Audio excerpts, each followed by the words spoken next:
Content Catchup. All right, here we go. Friends and enemies, welcome back to episode 15 of the Content Catchup. As always, I'm joined by the lovely, stunning, looking really nice and green today, Michael pouring me up Francis today. Barker. Francis Barker, here he is. You. Thank you. Thanks, everyone. How are we, Barks? Big round of applause. Yeah, no, I'm good. Good. Mentally, physically, a bit worse for wear, but yeah, we live. We move on. We live. For those who haven't been following our tweets at home, do you want to give a small update on what's happened? Yeah, let's get over and done with. Come on. Yeah, so full ruptured ACL and a few fractures to go with it on the old left knee. So yeah, not great news, but no, I did a basketball injury. Yeah, didn't think it was much because I've been a brave soldier through the week, Jules. I've just been walking around practically normally, went to dog training, things like that, and yeah, got the news that it's completely fucked is essentially what it is. But yeah, we'll have to go. You can go through the process with me. I would love to hear the opposite side to that and see how Elise has rated how much of a soldier you've been and see whether there's any truth to that or whether you've been hamming it up a lot. And so, nah, he's done nothing. Just been wheeling around in his bloody computer chair. I think she'd tend to agree because in all honesty, like I've never done anything serious like this, but I've felt it. I found it quite odd that it essentially has felt fine to move around on. So that sort of news when it hits, you're like, oh, okay, I didn't expect that. But no, Elise would agree. I'm pretty brave. You've done a good job of doing it. Like you haven't just done it. If you're gonna do something properly, don't half-ass it. Maybe we can document it. You really did understand this. Yeah, mate. It could be like the comeback. Yeah, like a Derek Rose style documentary. Yeah. Do you want to make a vlog? We'll make a vlog together. Yeah, maybe you should. Yeah, I think that'd be cool. Let's put into it. Okay. The fans haven't asked for it, but like, let's do it anyway. See the hard work, see the tears, a lot of down moments. Oh, I shouldn't joke about it. I know it can be quite tough, so we'll see how it goes. We'll see how you go. So that's about me since we last recorded. But what have you been doing? I actually saw on the old social media yesterday you made your footy debut, didn't you? Or comeback. Yeah, it was back playing comeback. The comeback's on. Played first game of footy yesterday at the Labour and Pain Football Club, which is part of the Rebel Football League. Which is just pretty much pub footy. How was it? It's a lot of fun. Yeah, did you win? We did get the win. Over the Galahs. I don't know what pub they belong to, but Alf Stewart coach them. Bloody Galahs. Yeah, flaming Galahs. It was a lot of fun. Got to play alongside Barnes as well. She was really good, and man, I forgot like how much running you actually have to do in football. I was gassed. I was going to ask that if it surprised you or you remembered how bad it was. It's not so much like I back myself in saying that I'm a decent runner these days. Like I've got fitness. Yeah, but it's like the sprinting. I cannot sprint and then start and stop. A lot of respect for Patrick Cripps because like I was playing midfield and it's not easy. I can confirm it's not easy. Can we get a quick rundown of stats? You posted some. Oh, I feel like they're empty stats on your Instagram story, but I want to know quickly from you and Mars empty stats. How are the performances? I reckon I probably got around. It's not a lot. Let's keep in mind that it's the first game back. I reckon I had six or seven disposals, 3 or 4 hard ball gets at the bottom of the pack, and a goal assist. I'd say that's probably my stat line there. The goal assist was the important thing. I did a George Costanza as well. It was in the fourth quarter. I kicked the ball in for a goal assist. The guy marked it, kicked a goal, and I ran straight to the bench. I was like, I'm not doing anything else. Is that like a local pub footy rule as well? Oh, sorry, you're not the goal kicker. But... No, they were just like, because you can have like 12 people on your bench, which is wild. And they would just like keep getting rotations in because the other team didn't have a big bench. So like our whole thing was, well, if we just keep rotating, we'll be fresh. Yeah. So I came off just thinking like it's the right thing to do. And then I didn't get back on for the rest of the quarter, but that's fine. Had a lot of fun. Mance played everywhere. She was back, forward, centre at one stage as well. Versatility. Couple of very good marks. Yeah, a lot of versatility. She played really well as well. I still think this whole concept's really cool. I didn't realize the pub leagues existed, but it just makes sense. And I saw you guys had a beer post game, so it's like it feeds all sorts. Couple of bevs post game. Yeah, well done. Yeah, it was good. No, highly recommend anyone who's who has a pub in their vicinity that does it, get a part of it. It's a very soft way to get back into football. Very friendly environment. Yeah, just don't hurt your knees. That's that. And anyway, that's enough about us. I'm on board the retirement train now. I think everyone should retire at our age. I don't think you can play again, mate. Thanks. There's no comeback for you, is there? Has at least put an end to it. And she said, no comeback. All right, Cole, let's get into some content. Barks, it's not up to Elise. It's my body. Yeah, she has to deal with you. I'm a pleasure to deal with. Let's talk about what we've seen through the week. So it's big. Well, you take us what you've seen first, but I have a feeling. Take it through. Bit of F1. We've got a bit of F1. It is the Grand Prix week, and it would be rude of us not to talk about it, not to zoom into some F1 content. Am I right, Barks? You are right. Oh, you didn't give me the respect I deserved on that part. What? But anyway, this is the first one, right?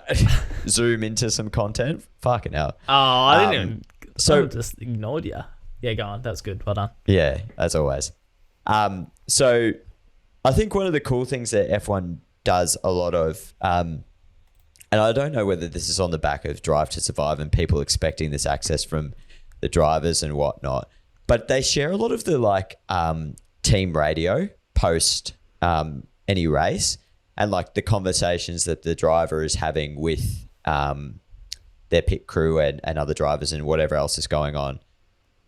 Two things about this. I love the way that they use dynamic captions across the video. Like for anyone watching at home, it's not your standard subtitles. It's like really, dynamic. It's like engaging captions. They kind of like pop up big text across the middle of the screen, and the text kind of like follows as the person saying it rather than just appear. Maybe kinetic is the phrase rather. Just a bit more engaging than your standard, here's the subtitles, read over the top of it. And for something short like this, I think it works, like quite punchy.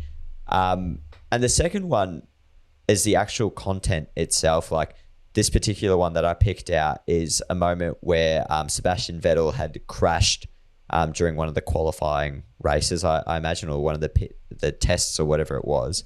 And it shows a moment where Mick Schumacher, obviously the famous son of Michael Schumacher, drives past but actually slows down to check whether his fellow driver is okay. He checks with the pit crew, which is where the captioning comes in, but then stops, slows down, and actually gives a thumbs up to see whether Sebastian is good, gets the thumbs up, and then drives on. That's cool. So again, it's like the humanizing of the drivers. Like obviously a very competitive sport. I think that's well documented, but it does show the nicer side of it as well, and perhaps softens the ego of it all a little bit. So a really good example of picking out moments that you've obviously got endless amounts of content coming through, but picking out the moments that are going to resonate the best with the supporter base. Yeah. Easy content as well. Like that's so easy for them to grab. I assume that subtitle stuff must be a template, but it just gives you a good insight into the actual race and the humans behind it. But yeah, I really like that. Like you were talking about the subtitles is sort of funny because I think if you want to put subtitles on a video, that sort of you want to make it discreet and not your main focus, but the way they've done it is the complete opposite, and I think it works. I think it's also because obviously like team radio is probably quite hard to understand. Like it's very grainy in its sound. So to have big bold captions, it probably works. And you're definitely right. It's a template that they use because they roll it across all their videos that they do with subtitles. But it is an interesting way. Like you're right. Like subtitles probably aren't the most exciting thing to talk about, but they are a necessary thing in this day and age. So how do you make them more engaging, especially if you've got short clips? Probably something that not a lot of people think about, but the F1 has gone down that path. I think it's becoming quite popular as well, like even in the NBA world. I think I've linked to you this, how a lot of the teams are doing the thumbnails. They're almost like memes, like they've got the big text of LaMelo Ball crazy assist, and then they'll go into the highlight. Like it's just a way of grabbing the fans' attention. Of course, Elise. That like big YouTube style. Yeah, it's like a YouTube thumbnail, you're right. Yeah. Oh, Elise. So that's one of the things I saw at the F1. And I believe that this next one is actually on the back of that Sebastian Vettel crash. Have you seen this? Yeah, Elise. Obviously, Elise was talking about it. Yeah, she was telling me. Elise has liked it as well. We should just get Elise to do a review of the F1 content. You reckon we could bring her on next week as a special segment? She wouldn't shut up. So this is just probably, again, like one of the cool moments. You're never guaranteed that this stuff is going to happen in sport. So when it does, I think you just got to make the most of it. It really showcases the personality of the athlete, Sebastian Vettel. He's just grabbed for those just listening at home, he's just grabbed a moped and he's doing like a lap of honor on this moped as he goes around after his accident, just like going around and waving to the audience, having a bit of me time. But like, fair enough. Why not? Yeah. You know what I love about these bits is like, we're not going to know what the F1 strategy behind content of coverage of the Grand Prix this year is, but so much of it is, I just feel like sometimes we might just overthink planning stuff. Like things are going to happen that you don't know are going to happen. And the point is just to be clever around covering what happens and how you use that with your content. Like, I don't know, like it might be a bit of laziness on my behalf, but like planning isn't everything. It's just reactionary, I think is what I'm trying to say. I think as well, because we do work in an industry where, obviously we do some planning around like things that we need to cover in important events, but we never know what's going to happen. And that reactionary element is so important in our jobs and being able to adapt to like the circumstance or what happens on a race or what happens in a game or what's happening in the crowd, whatever that might be, and capitalize on it. It's you can do a lot of planning, but the best content, like you said, is often spontaneous and something that you would never anticipate. Like there's no way that they would have thought this was going to happen. Yeah. You could probably also make an argument that if you're too worried about what you've planned, you might not be focusing as much on the reactionary stuff. Like if you've got a plan throughout the race that you want to put out a certain amount of content, you might not even be watching, say, the crowd stuff as closely, that you could turn into a easy bit of content, but they might be stretching it. But I think it's just a good point. Yeah. So that's all I saw from the F1 so far. I have to admit I haven't been watching it too closely, but maybe keep an eye out over the next couple of days and see what comes up. Obviously, if you're listening to this, you already know who won the F1. We're filming on a Sunday, so don't spoil it for us. It was Michael Schumacher. The last one, it's a bit of an older one, and it's not really content, but I thought it was kind of cool. So there's two teams from Washington, the Washington Wizards and the Washington Nationals, who I believe are the baseball team and the basketball team. And they've actually collaborated on a uniform. So they'll be wearing like similar elements in their jumper, or the Guernsey rather, across the two codes. That's cool. Bring the city together. Yeah. I just thought it was really cool. I mean, it's not something I've really ever seen before in a sport. That's a good point. I think it's probably like an untapped opportunity that a lot of people haven't thought about. Would you like to see the Washington Wizards and the Washington Nationals wear the exact same jersey? Or is that too far? I don't know. I mean, I don't see why you couldn't do something a bit more similar, but I like the soft integration of like a small element. I think baseball's probably like a little bit more traditional in what they wear. I don't know if they go like bright colours as they do in basketball, but I like the subtle integration for now. I think it's just something cool that, no one's thought of. Imagine if they did it in Melbourne, like the Melbourne Demons and Melbourne Storm and Melbourne Victory all wearing something similar. That's like true. That could be pretty powerful. Yeah, like even like you were saying, like a subtle texture. Like if you've got the same sort of, I don't know, triangular shapes across the three Melbourne teams, it could, be a sort of united approach to it. Different. Yeah, something different to consider. So if you're in charge of uniforms anywhere, I reckon look into this. This is a winner. I actually thought when you sorry, I was going to say I thought that the Nationals were the Washington Generals. The what's it called? What's the joke? The NFL team. No. What's the joke basketball team that's touring? God, I've gone completely blank. You know the this is great listeners. What's the joke basketball team that are touring right now that are literally everywhere? They're like a circus act. Yeah, Harlem Globetrotters. So their enemy or their opposition are the Washington Generals, and I thought that's who the Washington Nationals were. Anyway, we got there. No. Got there in the end. We got there eventually. For those playing at home, the answer was the Washington Generals. Opposition of the Harlem Globetrotters. It was actually the Harlem Globetrotters, yeah. All right, you done there? Let's see, skulls of coffee. Big morning for Julie. Big recovery. We're on. I'll quickly. Speaking of on, you know who's not on? LeBron. He's physically not on. I was actually going to quickly dead. I'll quickly jump. Oh Jesus! I'll quickly jump to my other piece of content because it's still F1, so we'll just quickly go to it. AlphaTauri, one of the teams, put out a video during the week, and it's just very cool video editing. Probably seen a bit of this. Oh shit! Before, but for those just listening, they've basically just got their two drivers. I don't know how to explain it. So they got their two drivers. Well, the first bit is they've got their two drivers. I'll skip back.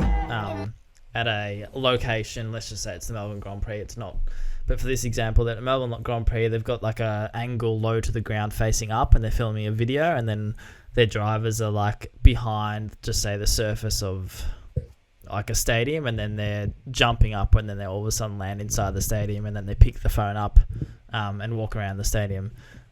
Really cool, just editing, and it's also smart because it couldn't be done unless you've got the thought. Very obvious statement, but it couldn't be done without the thought before filming it. And there's how do you reckon they've done this though? Yeah, I don't know this one. So I just want to watch the second one. Jumps over it.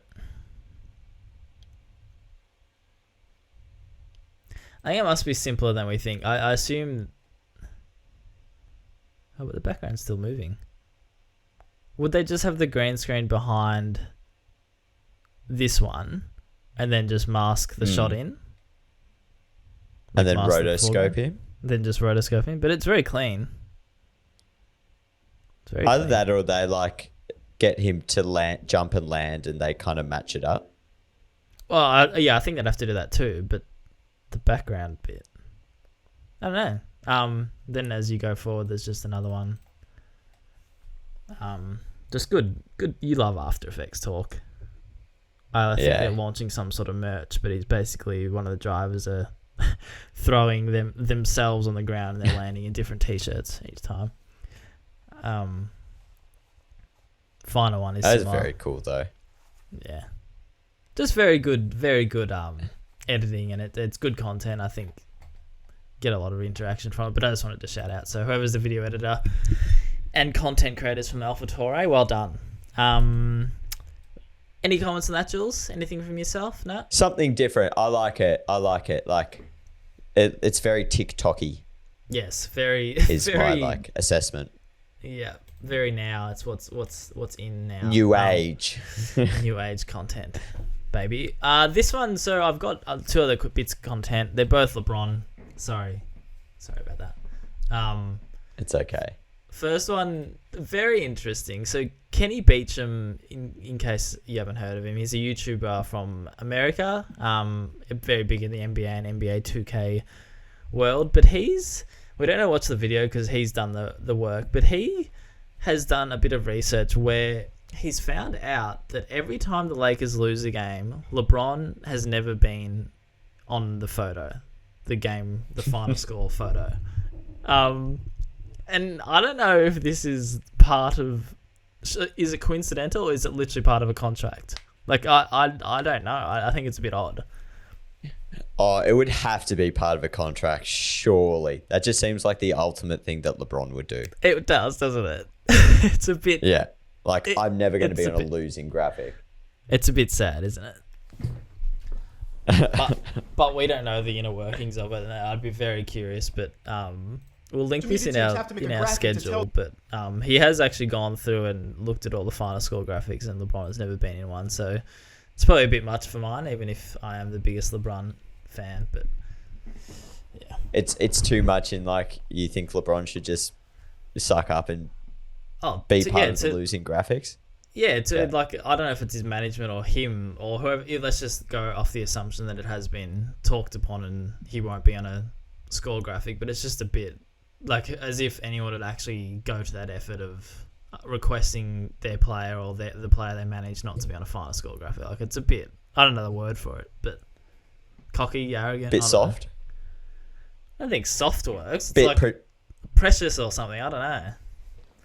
Yeah, that's what I mean. Like, is it a bit like... Sookie, like... Yeah, well, you can't commit yourself fully. I don't want to be associated with losing. Yeah, you can't commit yourself fully to a team and then not want to be shown on any bit of losing content. But again, we don't know the inner workings. It's just good research from Kenny Beecham. Yeah, I like that. I wonder if there's any other player. Yeah, well, LeBron would be the only one that comes to mind that would care about that sort of stuff.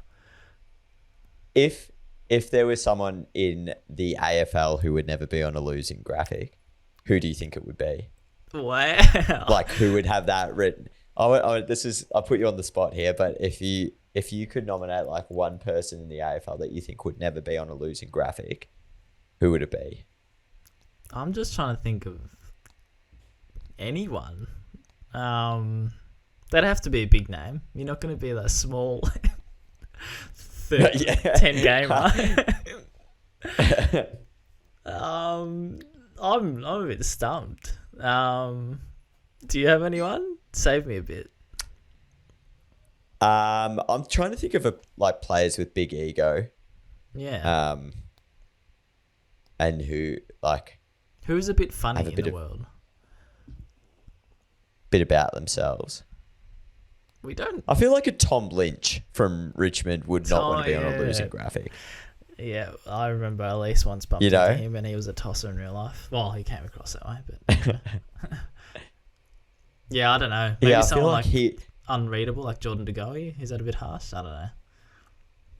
I mean, we wouldn't want Jordan De Goey on a graphic anyway, unless it was a wanted poster, would we? No, true. Serious topic, but true. No, I don't have an answer for you. I'm just trying to think of big egos in the AFL, and now I've stumped myself. Well, I thought, I was also thinking maybe someone like Paddy Dangerfield, but I feel like he'd get coaxed into it because he's just like, I'd still want to see my face somewhere. I don't think Paddy Dangerfield. Yeah, I don't know. Good question. If you're listening. Buddy Franklin. Really? Maybe, like the Michael Jordan of the AFL. Maybe he's got something where he's just like, nah, don't put me on that. Yeah. Let's go with that. I want to hear other people's opinions. I want to hear any listeners if they've got any names they want to throw at us. Good question, though. Let's quickly jump to the next one. And let's broaden it out. Which Australian athlete? It doesn't have to be AFL. It can be Australian athlete is not appearing on a losing graphic. That's what we've got for you this week. Let's put a post up. I want to put a post up. It's a good question. Second bit of really easy content. Overthinking content is the theme again for this. Check out this TikTok from the NBA account. LeBron achieved, what was it? He passed some sort of, moved into third or something in all-time scoring. Scoring record? 36,000 points or something?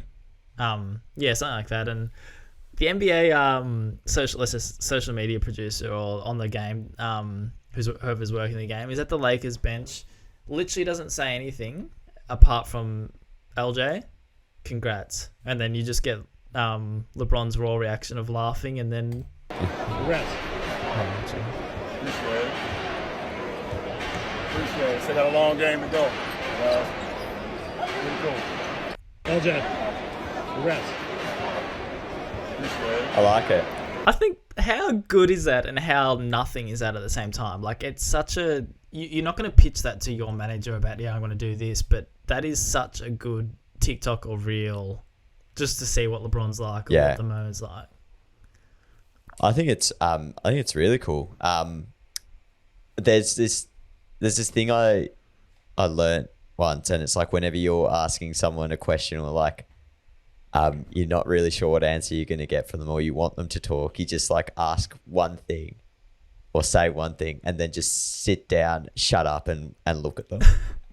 And then they fill the space. Like they feel like they need to fill the space with something. So even if they're not a big talker, they'll get like uncomfortable to the point of where they'll talk. Yeah, that's not bad. And especially I feel like that's a perfect example. Yeah, I like that. So like if you're like the interviewer or if you're trying to, what's the word? Like you're trying to get something out of an athlete or a player, you just literally say one word and even if they're awkward about it, you see what their response is like. Yeah, you just got to give them time, like rather than, and it's easier said than done because like as an interviewer, you want to get the most out of it and really prompt them to get an answer. But yeah, sometimes sit down, shut up, don't say anything. Now I'm just imagining like a real, like they just can't read the room at all and you're like, LeBron, you suck. You suck. Just see what... I think you get a different reaction out of him if you did that. Well, yeah, but that's the point. Like, it's like, what would LeBron actually say to the guy that they know or the girl behind the camera that they know is working for the social media team if he's like, you suck? Big all right, reaction that's all from LeBron. Big reaction. That's all I had for you, Jules. Hope There's some good content this week. We're back. We're back delivering, aren't we? Back. All right. Good boy. Barks. Oh, here we go. Which one have we got? Brad or Reggie? Nah, Reggie. I saw him. Give me my egg of the week. So, what? I said he can be my egg of the week. He just had Brad's shit live on air. That's just disrespectful. Oh, yuck. Fuck these dogs, man. How dumb are they? Anyway, that's a good segue. Egg of the week. Egg of the week. Reggie of the week. I'll kick this off. Just a short one. So you think athletes always got to remember a few things when they go to the game. They've got to remember their kit. Actually, they don't even have to remember their kit because it gets taken there for them. Let's say like some shoes, deodorant, change of clothes for afterwards, headphones, wallet, keys, right? Like that's pretty much all they've got to bring to the game. And their bloody pass to get into the game. Yeah. So it looks like AFL player Jesse Hogan, who plays for the GWS Giants, got into a bit of a tussle with security because he forgot his match day pass and couldn't actually get into the ground. Oh, the security officer from the vision looks like he's holding his ground too. Like, no, hands on the hips. Like, no, well, don't have it. Can't get in. It reminds me very much of the security guard who asked for Roger Federer's pass, like in the Australian Open a couple of years ago. Funniest security moments. Out to be. I want to hear it. Yeah. So that security guard that asked Roger Federer for his pass turned out to be Damon Jackman's dad. Wow. Former Carlton videographer and also creative edge filmographer. Filmographer? Is that a word? Small world. Yeah. Filmographer, I think so. That's videographer?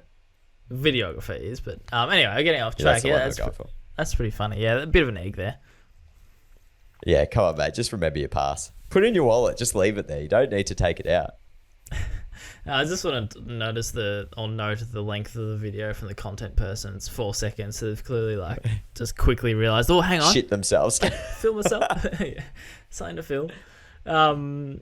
My egg of the week this week, WNBL Grand Final. Congrats to the Melbourne Boomers. Took it out yesterday. But, so on the flight over, it was held in Perth. Actually, no, sorry. Game 2 was in Perth. Game 3 was in Melbourne. So they had a flight back from Perth to Melbourne. They lost the trophy and championship rings. Oh god. Blame it on.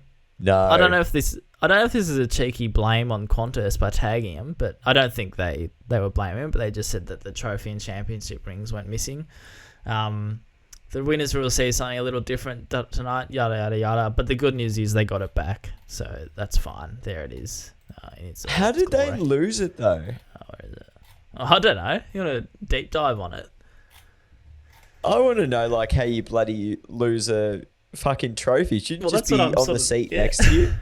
That's what I'm sort of egging. If that was my job, I'd hang on to that thing with my dear life. Oh god, that's embarrassing. How embarrassing for them. Egg. No, they got it back. That's the main thing. Right. Opposite side of this. Bosses. Bit of positivity. Bosses. First one, our friends at the Miami Heat. Fuck, they just do not miss. They do not miss. Oh. So, unless you've been living under a fucking rock, you would have seen the Will Smith, Chris Rock moment at the Oscars. So I believe that Miami Heat might have lost to Sacramento Kings, obviously, within the last couple of weeks. And in their typical game day graphics style, they've gone last night, didn't happen. Will Smith with the Men in Black forgetter thing shocks them and then is dancing next to Chris Rock. Very good. It's they're so funny. good, aren't they?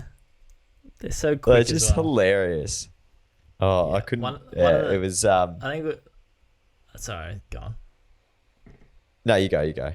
No, I was going to say I think they're probably the best execution in terms of a team that keeps.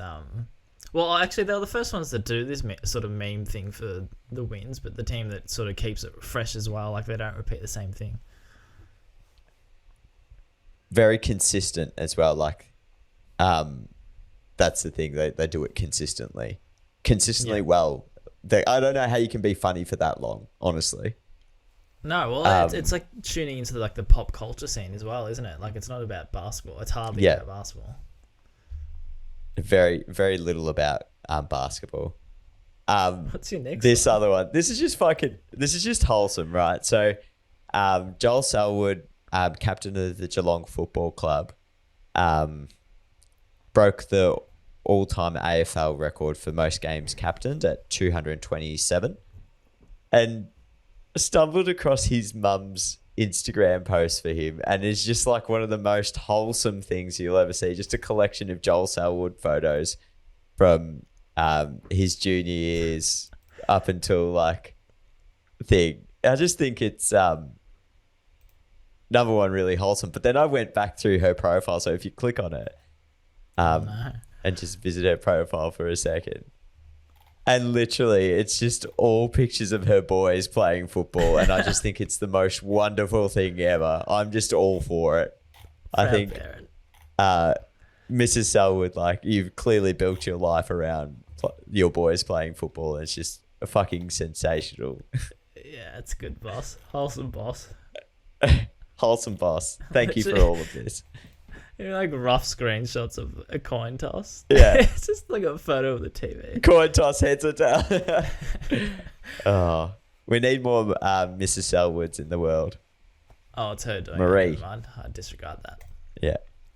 But still funny. Still funny. Good on you, Marie. I got a good one this week, Jules. So, not to go back to my ACL news, but diehard fan we'll call Casey. She went out of her way to respond to the story of me in the hospital and sort of asked what was wrong, etc., etc. And then that wasn't enough for her. She insisted to send me some basically PDFs and a nice, very helpful YouTube video and other bits of research around ACL injuries, especially pre-op exercises, which I've looked into, and I believe it relates heavily to her studies. So I just wanted to give a big shout out to Casey, because that was completely unnecessary, but very lovely of you. And I did over Instagram just sort of said, no, you don't need to, but she insisted. So shouts, Casey. You're a very good egg, but not the egg of the week. You're the boss of the week, but you're a good egg. What a very good person. That's just so nice. Boss. Thanks, Casey. Best way to describe looking after our boy. Yeah. Friend of the show. I think more than a friend of the show. I don't know what the next level up is, but I know some other podcasts have like a clever name of like their group, but maybe we need to work on that. I don't know anything for you now. The catch-uppers. The catchers. The uppers. Fucking awful. Probably relates to content, I'd assume. Like something clever to do with groups or group chats. No, I don't know. We'll work on the schedulers. They're like the bloody workers. Yeah. I don't know. Bloody get on with your mic'd up. Hey, mic'd up's back this week. Huge. I love this segment. Best one of the show. So, AFLW grand final yesterday. Jules, congrats to the Crows. It was. Once again. They're too good, I think. Again. It's their third, isn't it? I think it is. I believe it is their third, yeah. So their captain, Chelsea Randall, receives her medal on the stage, and this very wholesome audio clip is captured by the 7AFL broadcast. So we'll just give it a listen.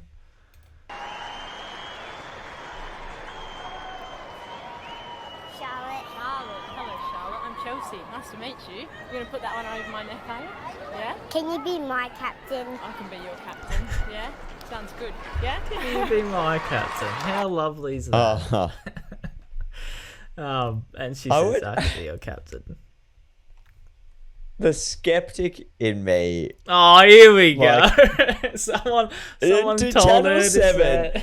You're probably right as well, because you always ruin these kids. I hate you. I believe that wholeheartedly. Convenient that You're how right. convenient that was mic'd up and clear as fucking day.